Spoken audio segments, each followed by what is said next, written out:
Entonces, ahora sí, vamos a hablar del enfoque de la meningitis aguda. Entonces, inicialmente vamos a hablar de unos conceptos pues básicos para saber de lo que estamos hablando, en dónde nos ubicamos. Luego, un poco de fisiopatología, la verdad no es como el objetivo de la charla, y de ahí nos internaremos más hacia la sintomatología, la clínica, que es lo principal, los estudios diagnósticos que nos vayan a ayudar a enfocar esta entidad y los puntos de buena práctica clínica. En cuanto digamos que hablamos de neuroinfección, aquel proceso infeccioso que va a afectar cualquier parte del neuroeje. El neuroeje pues es todo el sistema nervioso, tanto central como periférico, y este proceso de neuroinfección se va a dar a partir de, o puede ser en general la meningitis, que es lo que vamos a hablar hoy, pero también puede ocurrir si hay compromiso del encéfalo y lo llamamos meningoencefalitis o encefalitis, si hay compromiso de solo el encéfalo o de ambos. También si hay lesiones focales encefálicas, como por ejemplo los abscesos, pues es otro tema aparte. Ya vamos, digamos, bajando o saliéndonos del sistema nervioso central a la neuropatía craneal, que son los de la lesión o la afectación de los nervios craneales, la mielopatía, la lesión de la parte más del cordón espinal, la radiculopatía, que a partir del cordón espinal van a salir las raíces nerviosas, neuropatía, lo que sigue, que son los nervios periféricos, y ya llegando pues a la enfermedad de la unión neuromuscular o la miopatía, bueno, que es la enfermedad del músculo.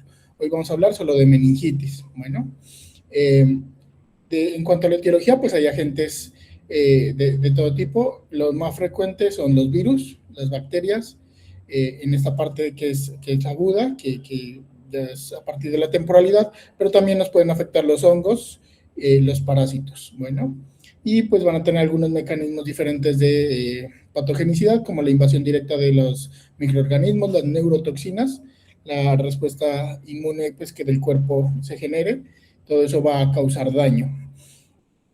Y para decir que algo es agudo, es crónico o es subagudo, pues nos vamos digamos, a determinar a partir de un tiempo. Entonces, si es entre horas a días, lo llamaríamos agudo. En general se habla de 5 a 7 días, hasta ahí es agudo. Después de eso, hasta las 3 semanas, hablamos de subagudo, y después de eso hablamos de crónico. Entonces, como decíamos, vamos a hablar de unos conceptos básicos para saber en qué parte estamos. Acá tenemos un esquema donde vemos el encéfalo y vemos lo que sigue del encéfalo, que serían las meninges. Estas meninges son 3, hay que recordarlas. Entonces, de afuera para adentro tenemos a la dura madre, que sería esta, que es una capa de tejido conjuntivo pues más denso. Por debajo de la dura madre está el espacio subaracnoideo, y allí posteriormente seguiría la aracnoides, que es esta, y se llama así por estas trabéculas que se forman entre ellas. Hay 2 capas de la aracnoides, y debajo de la aracnoides ya seguiría la pia madre, que estaría recubriendo directamente la superficie encefálica. Acá tenemos otra vista, digamos, también del mismo esquema, para ver que esta sería la dura madre, como dijimos, es como la capa de tejido más gruesita de tejido conjuntivo. Ahí están también los vasos, están las arterias, por debajo de este están las venas y los senos venosos que se forman a partir de la dura madre, y pues estos son las estructuras que se nos van a afectar cuando hablamos de meningitis. Bueno, si ya hay un compromiso de la masa encefálica, ya hablaremos de meningoencefalitis o de encefalitis propiamente dicha.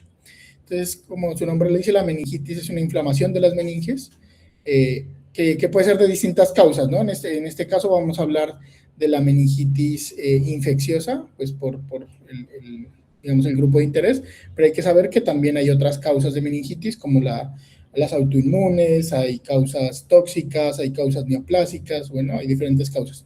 Pero ya hablando de meningoencefalitis, hay pues diferentes agentes que nos van a afectar. Entre los más numerosos están las bacterias, claramente, y de aquí va a depender en qué etapa de la vida pues está el paciente, para decir cuál es el microorganismo más probablemente culpable. Entonces, en los neonatos, pues son diferentes de estos pequeños. Está la Listeria monocytogenes, la E. coli y el Streptococcus galacti, que son los más frecuentes en un poco los niños un poco más grandes y los adultos. Ya es lo que nosotros vemos pues, más frecuentemente. Yo soy neurólogo de adultos, entonces vemos infección por Streptococcus pneumoniae o neumococo, Neisseria meningitidis y también Haemophilus influenza. También hay que tener en cuenta que eso ha resurgido un poco y es, pues, digamos, por el antecedente, antes las vacunas eran un poco más generalizadas, ahora con los movimientos un poco antivacunas y demás, se han visto algunos rebrotes o más frecuentemente apariciones de algunos de estos microorganismos que les estoy nombrando. Y hay unas poblaciones especiales, por ejemplo, los pacientes con algún compromiso del sistema inmune o, por ejemplo, ya por inmunosenescencia, los mayores de 50 años van a tener, y va a ser importante el tratamiento, van a tener una afectación también más frecuente, por ejemplo, de listeria, como había pasado en los neonatos. Otros también en pacientes que tienen alguna intervención neuroquirúrgica. Entonces ahí, pues a partir de la piel va a estar el Staphylococcus aureus, el Staphylococcus epidermidis y otros. Y los pacientes que estén en un ambiente hospitalario o que llamamos nosocomial, también el Staphylococcus aureus, probablemente con algún grado de resistencia y gram negativos también, bacilos gram negativos. Bueno, entonces hay que tener en cuenta eso. Y en otros, digamos, países o otras localizaciones, pues va a cobrar importancia algunas infecciones que son un poco más endémicas, como la Burrella burgdorferi, que es la causante de la enfermedad de Lyme, pero pues bueno, eso no aplica tanto para nuestro entorno. En cuanto a virus, pues también es de lo más frecuente que vemos, y ahí están los enterovirus o los herpesvirus, que también tendrán unos comentarios más adelante, porque pues es importante para saber qué tratamiento se va a dar. Otras arbovirosis, por ejemplo, el dengue, o por ejemplo, en otras localizaciones, el virus del Nilo Occidental y demás. El VIH también puede causar meningitis, sobre todo en su fase inicial, lo veremos en la parte aguda. Y el virus de la coriomeningitis linfocítica, pero pues tampoco no es tan frecuente acá. En cuanto a parásitos, es lo menos frecuente en esta parte de aguda, pero puede existir, dependiendo del antecedente de lo que el paciente haya estado, en contacto con esas amebas de vida libre, como la Naegleria fowleri, el Angistronchilus cantonensis y la Balamutea mandrilaris. Y aquí hacemos esta división de meningitis aguda, porque pues una cosa es hablar de esto, que es digamos, a lo que uno más se enfrenta, pero también, como dijimos, hay unos cuadros específicos que se desarrollan en un tiempo diferente y hablaríamos de meningitis crónica. Eso puede ser materia de otra charla, pero ahí también cambian los microorganismos involucrados. Y acá, ¿por qué es importante hablar de meningitis aguda? Porque es una emergencia neurológica. Eso quiere decir que si nosotros no actuamos, no diagnosticamos y no tratamos rápido, puede ser fatal. O puede también, si se trata, digamos, tarde, si no se sospecha, si no se hacen los estudios apropiadamente, pues va a conllevar a unas secuelas importantes, porque pues nos enfrentamos a una enfermedad que va a afectar digamos, las cubiertas del sistema nervioso central, en este caso, que van a dejar secuelas, como ya veremos. Entonces, hablando un poco de fisiopatología, decir que puede ser por inoculación directa, como vimos, trauma craneoencefálico, por ejemplo, penetrante, o algún tipo de procedimiento neuroquirúrgico, pues nos va a inocular esos gérmenes al sistema nervioso central. Diseminación hematógena, por ejemplo, si tenemos una infección en el pulmón, tenemos una infección en la piel, por bacteriemia, va a llegar y a causar siembras.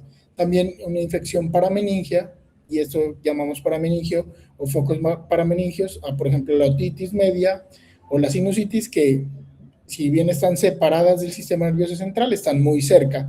También, por ejemplo, en infecciones oculares, en lo que llamamos el triángulo, o lo que llaman el triángulo como de la muerte, es muy peligroso, pues estas infecciones aquí en la cara, en los ojos, porque drena directamente las venas hacia, pues a partir de las venas de esa región, van hacia el sistema nervioso central y pueden darse esta infección parameningia. Bueno, en cuanto a factores de riesgo, hay que decir que hay unas poblaciones, como dijimos, especiales, digamos de las más frecuentes, compromiso del sistema inmune, hay que tener eso bien en cuenta.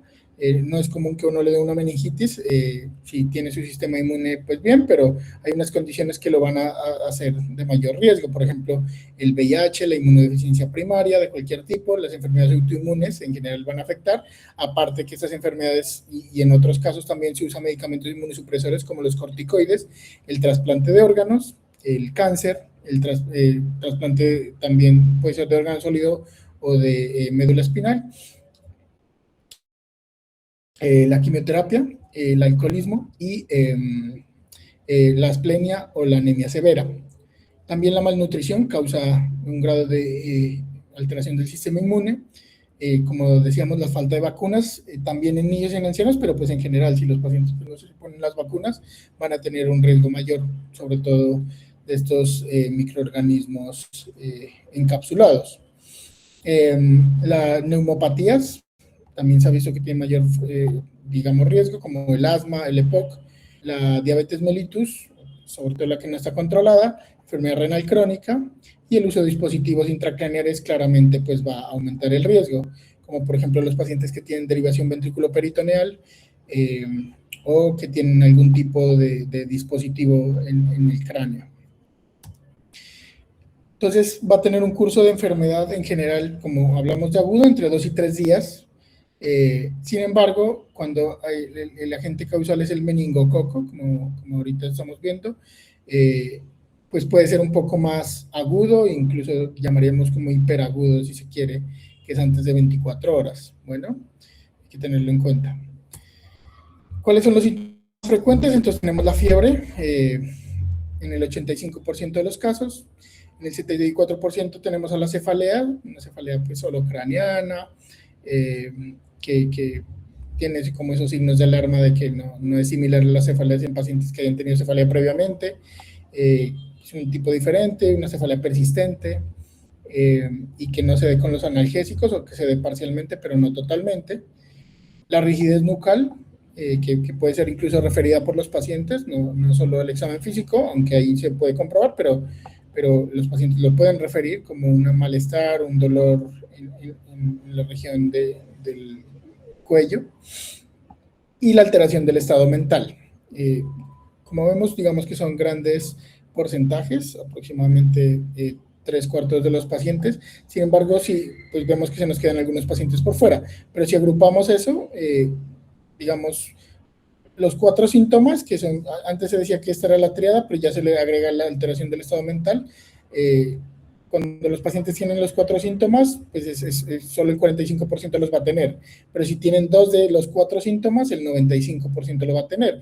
Entonces, con que tengamos estos síntomas en la cabeza, y si los unimos, y si unimos al menos 2 de esos, vamos a tener una gran sensibilidad para detectar, al menos sospechar esta entidad, que pues como les digo, es bien discapacitante si se trata tarde y es fatal si no se trata, incluso tratándolo a veces. Y al examen físico que vamos a ver, entonces tenemos los signos meningios clásicos, que espero hayan escuchado, son bastante específicos, más del 90% de especificidad, pero no son tan sensibles. Estos son los clásicos, el Kernig y el Brudzinski.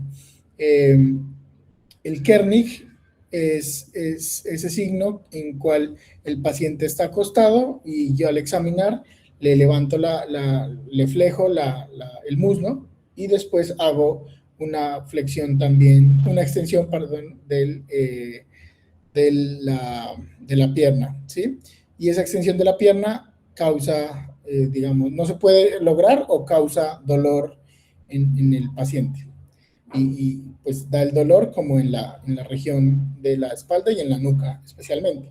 Y el de Brudzinski, pues que también en el libro de Netter lo llaman rigidez nucal, pero digamos que como tal el signo es la flexión pasiva, o sea que el examinador levanta la cabeza y las piernas del paciente para, como pues eso está inflamada, toda la meninge, porque es como un estiramiento de las meninges, entonces lo que hace automáticamente es una flexión de las rodillas. Entonces, esos son los signos clásicos.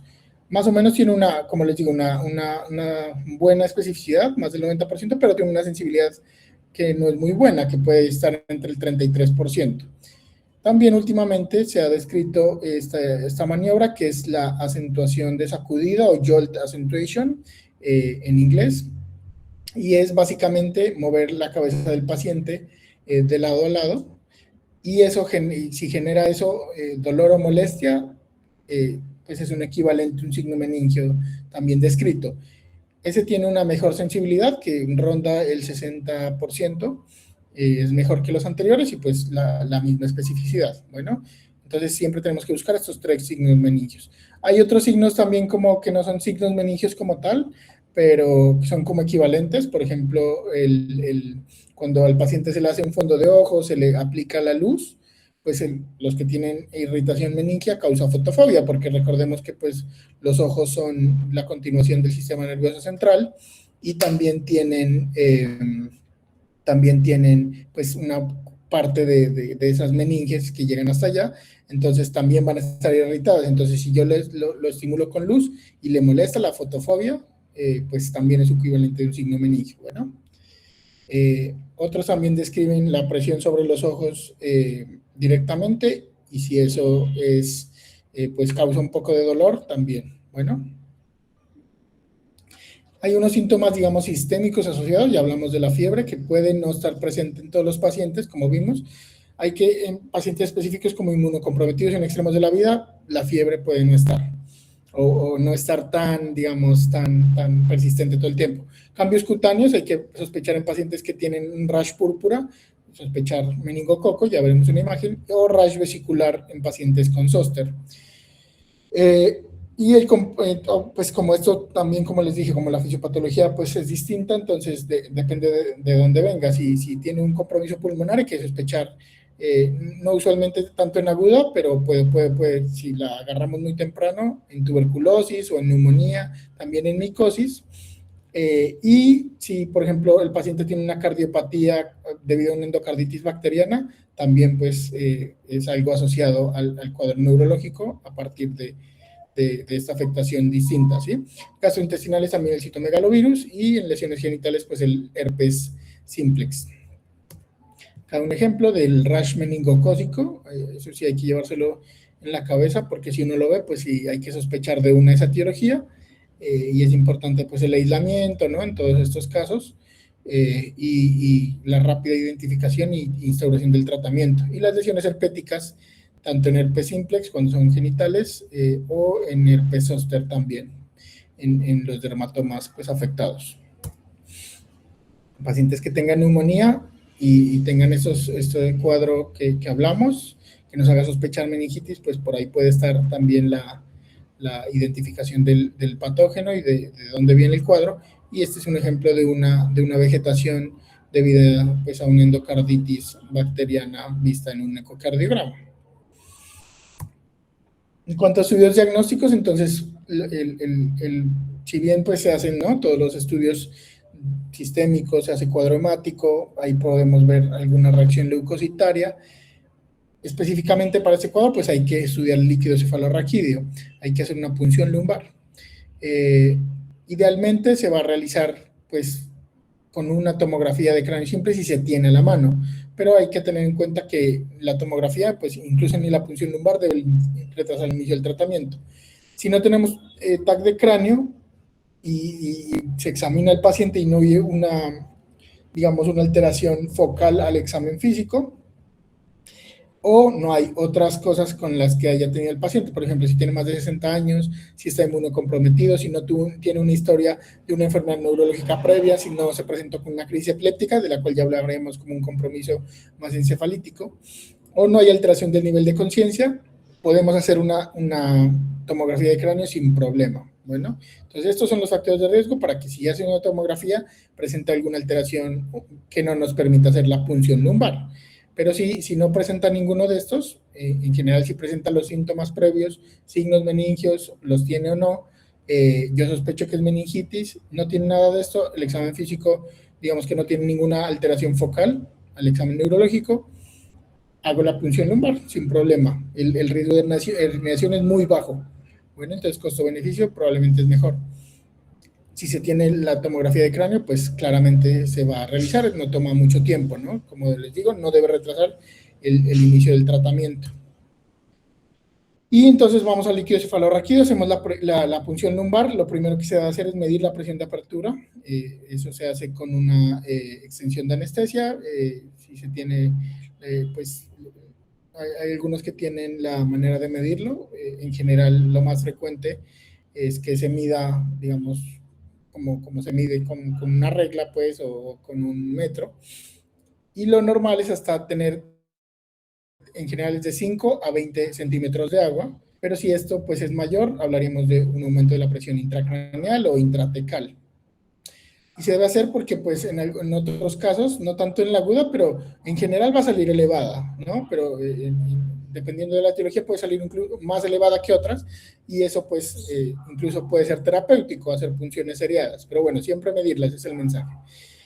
Y vamos a medir unos parámetros, entonces el primero es la celularidad, entonces lo normal es que uno tenga incluso menos de 5 células, pero es permitido hasta 10 células por milímetro cúbico en el líquido cefalorraquídeo analizado. La glucosa lo normal es que, pues como eso se pasa a partir de transportadores desde el plasma al líquido cefalorraquídeo, lo normal es que tengamos 60 miligramos por decilitro o 2/3 de la glucosa sérica que se tome al tiempo, ¿no? O en la hora previa al hacer la punción lumbar. Se debe hacer, por eso se debe tomarla, tanto el líquido cefalorraquídeo, también de sangre, y se debe pedir la glucosa. A veces incluso uno pide una glucometría, pero lo ideal es pedir una glucosa pues en sangre normal. Y las proteínas de 15 a 45 miligramos por decilitro, hay alguna literatura anglosajona que dice hasta 35, pero bueno, nosotros manejamos hasta 45. Y ya dependiendo del antigente que sospechemos, aquí es muy importante esto, se va a sospechar, ¿no? A partir del patrón de alteración de los parámetros del líquido cefalorraquídeo. Entonces, en general, pues todos van a tener una celularidad alta, ¿no? Pero si, por ejemplo, en bacterias es donde probablemente más células se encuentren. En general es más de 100, en general es más de 500 células por milímetro cúbico y con un predominio de neutrófilos. Eso es lo clásico para las bacterias. Para los virus, la celularidad va a ser, digamos, alta, pero no tan alta. En general no pasa los 500 y va a ser predominio de linfocitos. Para los hongos puede ser más alta que los virus, pero también pues, predominan los linfocitos. En los hongos pueden también estar los eosinófilos, igual que en los parásitos. Y en las micobacterias también es una celularidad más alta de predominio en linfocitos. Hay que tener en cuenta que en micobacterias y en algunos hongos, cuando está empezando el cuadro, si lo cogemos muy temprano, puede ser de celularidad neutrofílica y después hace una conversión a linfocítica. En cuanto a la glucosa, en general va a estar baja, como dijimos, 60 es como el límite, pero en general hablamos de que si está realmente baja y es bien significativo, nos hace sospechar que es por bacterias, por hongos o por micobacterias, cuando está por debajo de 40 miligramos por decilitro o el 40% de la sérica. Y hay que tener en cuenta que en los virus, entonces decimos, pues está normal en general, pero en algunos casos hay excepciones, como en todo, virus herpes tipo 2, citomegalovirus, virus de las paperas y el virus de la encefalitis equina venezolana, que también hay algunos casos reportados, sobre todo en el oriente del país, puede estar un poco baja, pero pues no tan baja como estas otras, ¿no? Hay que tener en cuenta. Y de proteínas, la proteinorraquia va a ser alta y más alta como las bacterias, siempre acá es donde los parámetros se van a afectar más de 100 miligramos por decilitro, y pues una mayor especificidad se ha encontrado si es más de 500 incluso, bueno, que sea bacterias. Para los virus, en general, la elevación pues no es tan alta, hasta 120 miligramos por decilitro, y pues en los hongos y en las micobacterias sí puede estar un poco más alta. Acá, aparte de este análisis inicial, que es lo que nos va a guiar, porque es lo más rápido, vamos a tener también otros análisis adicionales a esos parámetros. Entonces, a las bacterias se les pide también la tinción de Gram, pues para irlas clasificando, lo que podemos irle viendo el perfil. El cultivo se demora, como ustedes saben, pero entonces nos vamos guiando con la tinción de Gram. Para micobacterias tenemos también la PCR para detectar la micobacteria, que pues es bien específica. A veces no es tan sensible, pero nos sirve también si sale positiva o no. Lo mismo cuando sea muy agudamente, porque pues estamos hablando de meningitis aguda. Para espiroquetas, la enfermedad de Lyme dijimos que no hay, pero bueno, serología puede servir. Para sífilis, para el treponema pallidum, entonces le pedimos la prueba no treponémica y la prueba treponémica. Acá, digamos, eso también es otro tema de otra charla, pero acá cambia y es más específica la prueba no treponémica que la treponémica para sífilis. En cuanto a virus, en general se les hace PCR, pero para las arbovirosis se les hace también serología. Para varicela también podemos hacer serología, sobre todo en las formas que no sean encefalíticas ni meningoencefalíticas, sino más bien de la mielitis y si hay vasculitis asociada, que ya veremos un poco de eso. De los hongos se les puede hacer también PCR, como veremos, que hay pues, el panel, pero también lo clásico, antes incluso que existiera el film array, hacemos antígeno para criptococo de látex, en látex, o incluso tinta china, ¿no? Que es como lo que podemos encontrar en todo lado y nos podemos guiar. Para otros antígeno anticuerpo, también isoplasma, para cándida el cultivo y el beta de glucano, y para aspergillus la PCR y el galactomanano. Acá hay que también tener en cuenta que esto, pues bueno, es para líquido cefalorraquídeo, pero también deberíamos siempre pedir hemocultivos porque la bacteriemia es bien frecuente en estos pacientes y hasta el 70% son positivos. Bueno, entonces eso es como lo que tenemos en las últimas décadas. Apareció este film array de esta empresa, de esta casa comercial, que nos detecta por medio de una PCR multiplex varios tipos de microorganismos, tanto bacterias como virus como hongos, y lo hace muy rápido. Tiene una precisión diagnóstica muy buena para bacterias, 97%, comparado contra PCR y o cultivo, 90% para virus, también comparado con PCR y o cultivo. Para hongos no es tan buena, la PCR comparada contra la PCR o el antígeno, sobre pues, criptococo, que es lo que detecta.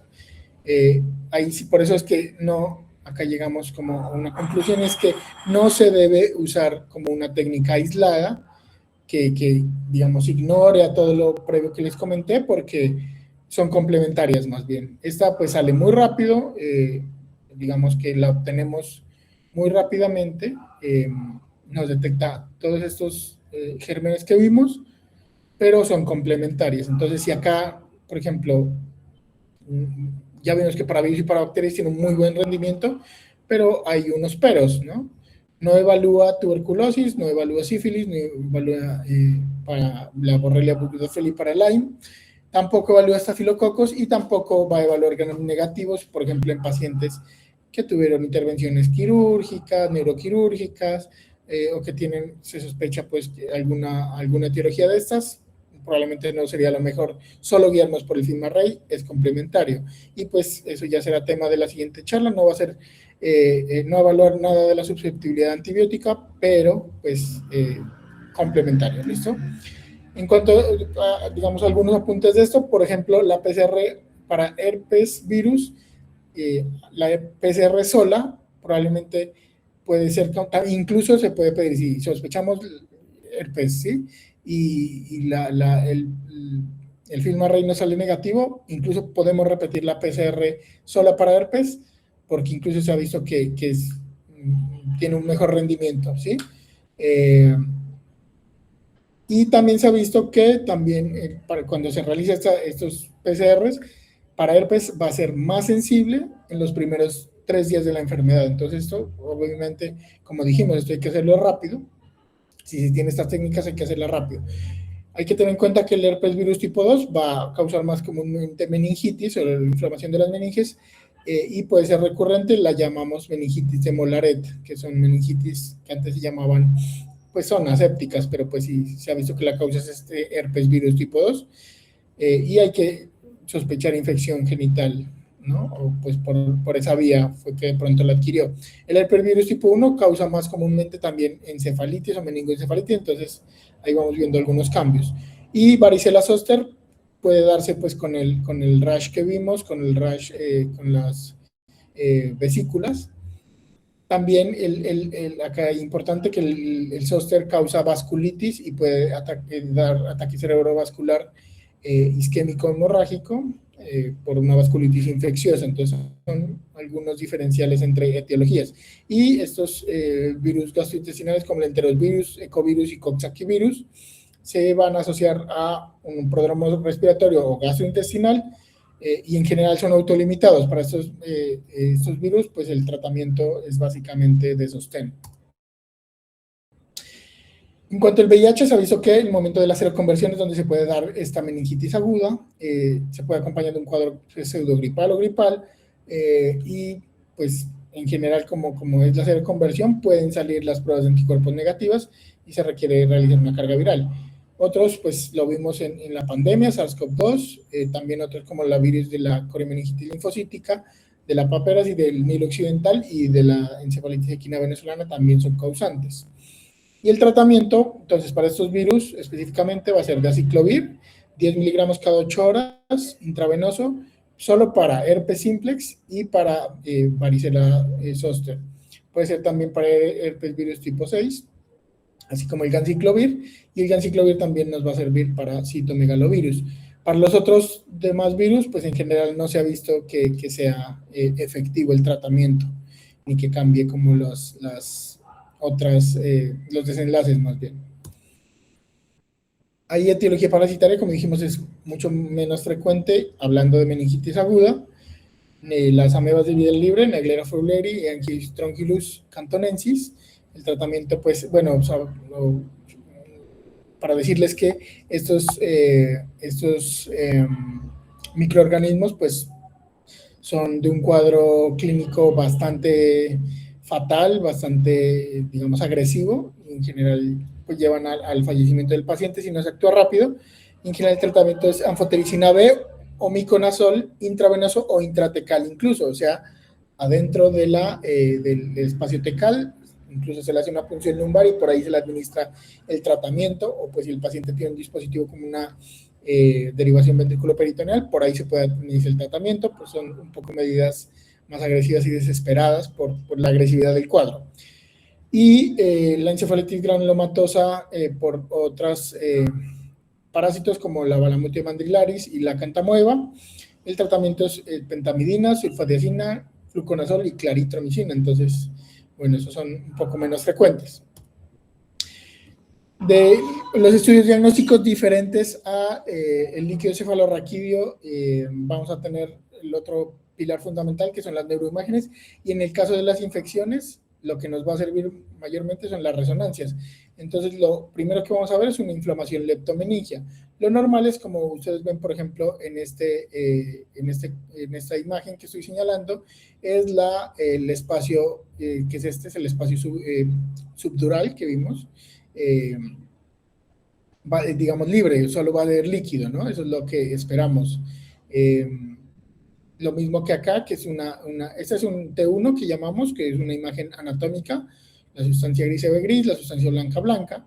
Acá se invierte, que es un T2, y le quitamos el líquido, se llama un flare, una sustracción de líquido, pero es lo mismo, el líquido debe estar libre. Ahora, si esto se inflama y se ocupa de proteínas, de detritus de esta inflamación, pues va a cambiar y va a brillar lo que llamamos una hiperintensidad en ese espacio. Bueno, en ese espacio que está entre la corteza, y que ahí está la meninge, la leptomeninge, bueno, que es la meninge. La leptomeninge llamamos a la aracnoides y a la pia madre.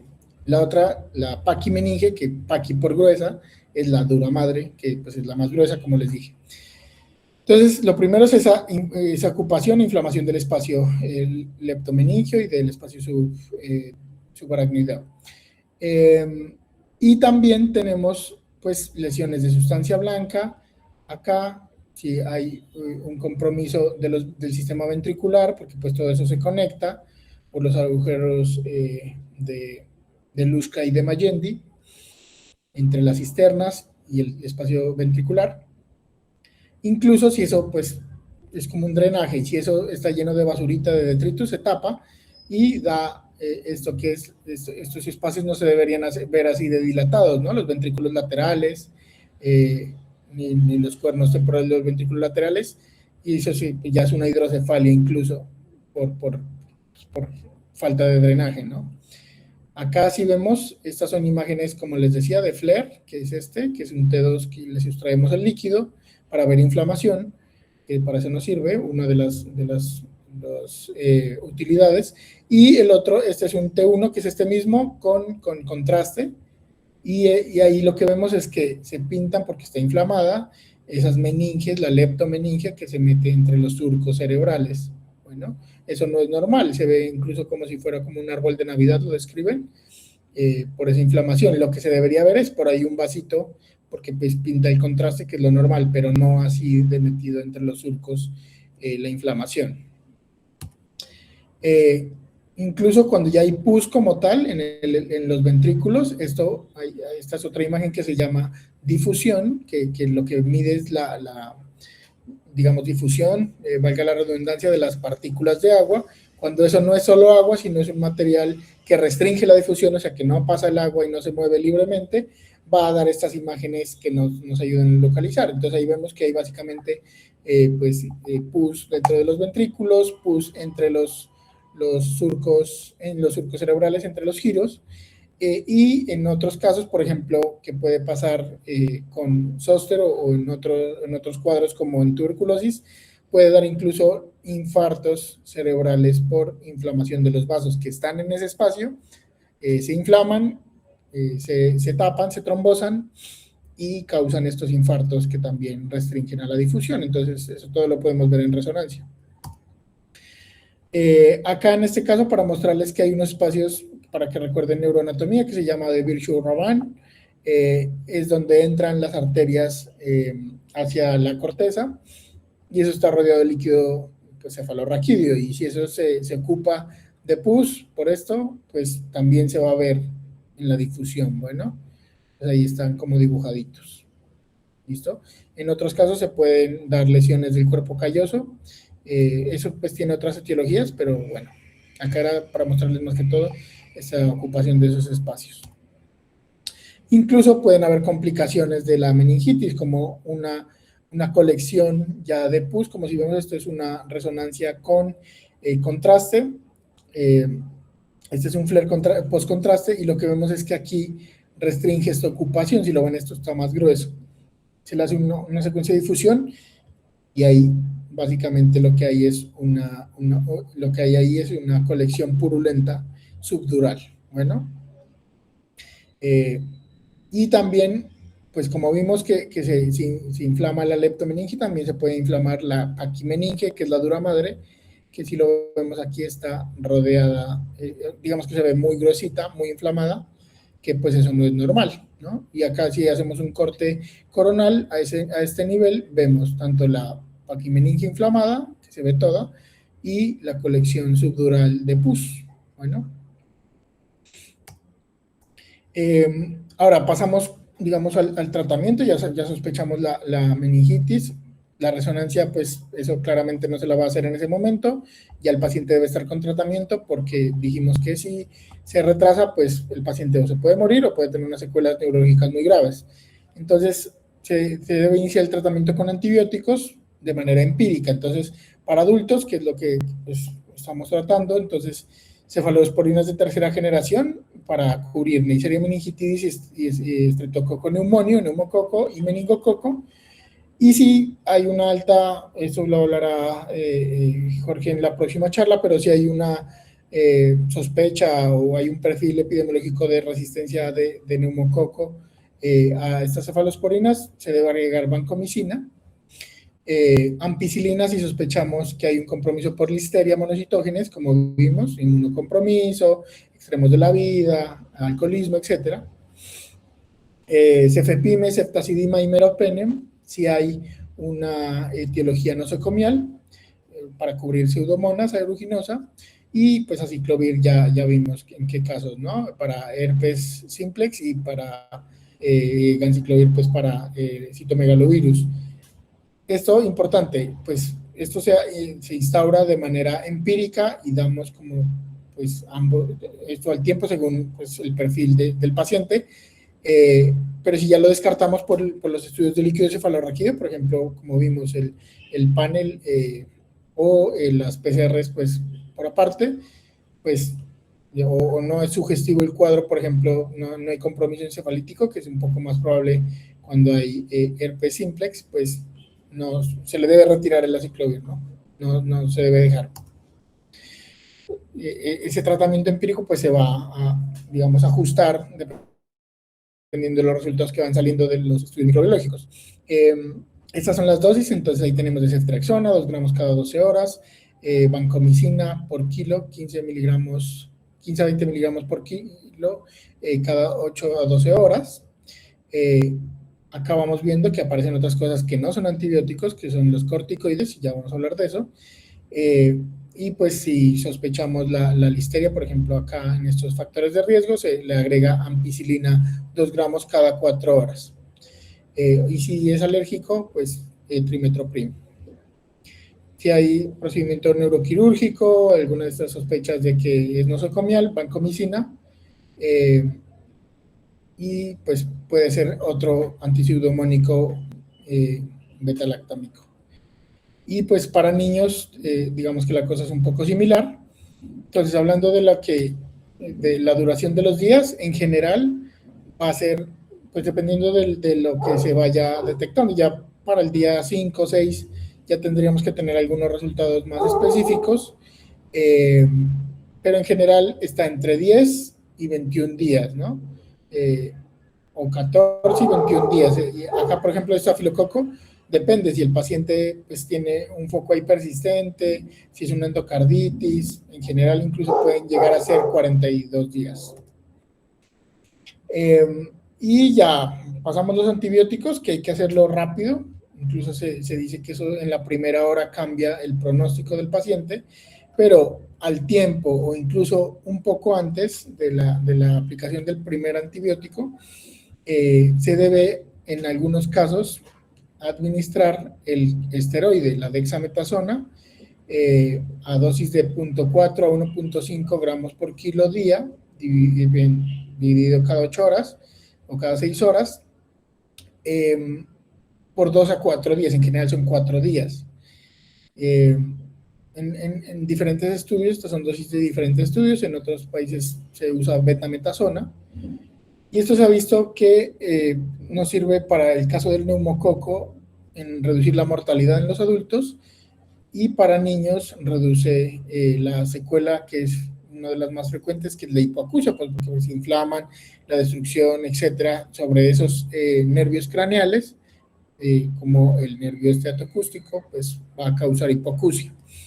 Entonces, bajar esa inflamación con corticoides ha resultado benéfico en estos casos. Y para eso les traigo una revisión sistemática con metaanálisis que realizó el grupo de Cochrane. Acá, en general, vio una reducción no significativa de la mortalidad cuando se agrupa todo. ¿Por qué? Porque cruza un poquito la unidad. La cruza un poco, entonces, digamos que acá favorece los corticoides, pero cruza un poco, entonces por eso le decíamos no significativa. Sin embargo, cuando se hace un análisis ya de subgrupos, para hipoacusia severa también es benéfico, favorece los corticoides. Para cualquier hipoacusia también favorece los corticoides, que son las secuelas más frecuentes. En niños, hipoacusia y específicamente para Haemophilus influenza. La mortalidad es por Streptococcus pneumoniae. Entonces, en ese, digamos, cuando esto es al inicio, obviamente no vamos a saber en ese momento por qué va a ser, pero entonces se aplica el esteroide y ya dependiendo de los resultados que vayan saliendo, pues se deja o se descala. Bueno, hay otras secuelas, otros, digamos, resultados favorables, como para secuelas neurológicas, también hay una menor probabilidad para los pacientes que tuvieron con epilepsia, ataxia, amnesia severa, hipoprosexia severa, a corto y a largo plazo. Sin embargo, pues hay un costo a pagar, ¿no? Hay un aumento en general de efectos adversos, fiebre recurrente, sangrado gastrointestinal, pericarditis, artritis reactiva o infecciones por herpes o fúngicas, pero como les dije, ya cuando tengamos identificado si, digamos, le sirve, si es estreptococo, si es neumococo, se deja, y si no, pues no. Bueno, si no, se quita. Y el tiempo es importante, entonces por eso les decía, o con la primera dosis de antibiótico, o algunos hablan con, pues, previo a la primera dosis, se debe, en general lo usamos al tiempo, pues, el antibiótico y el esteroide. Bueno, después ya no es significativo, si ya se usa después de la primera dosis. Y entonces, para dejar como unas conclusiones grandes, decir que la meningitis aguda es una emergencia neurológica. Si no se trata, el paciente fallece. Si no se trata o se trata tarde, el paciente tiene secuelas importantes. Secuelas neurológicas son secuelas de por vida, son secuelas que muchas veces no se van o pueden mejorar muy poco, la verdad, y dejan muy discapacitado al paciente. Y eso pues tiene unas implicaciones grandísimas para toda la sociedad. Entonces requiere sospecha clínica y ya sabemos cuándo sospecharlo, cuando el paciente tiene cefalea, cuando tiene alteración del sensor, cuando tiene rigidez nucal, cuando tiene estas manifestaciones. Bueno, y el análisis, entonces procedemos, lo sospechamos y procedemos a tratarlo inicialmente, y si se puede hacer una punción lumbar rápidamente, la hacemos. Y una tomografía, si es que hay que hacerla, si por lo que los factores de riesgo que vimos, y si no, lo hacemos directo la punción lumbar y analizamos ese líquido, nos orientamos, pero inicialmente damos un tratamiento empírico, luego se ajusta. Las neuroimágenes, que en general nos sirven para ser más específicas la resonancia, valor ese compromiso meningio, ver si hay compromiso del encéfalo como tal, o descartar complicaciones como ya vimos, colecciones, infartos, etcétera. Y pues el tratamiento, como dijimos, empírico, antibiótico más corticoide, ya sabemos que disminuye mortalidad en neumococo, disminuye hipoacusia severa, sobre todo en niños en influenza, y también otros desenlaces, y pues lo vamos ajustando según van saliendo los resultados microbiológicos que pues, se van a solicitar. Y ahí llegaremos al final. Muchas gracias.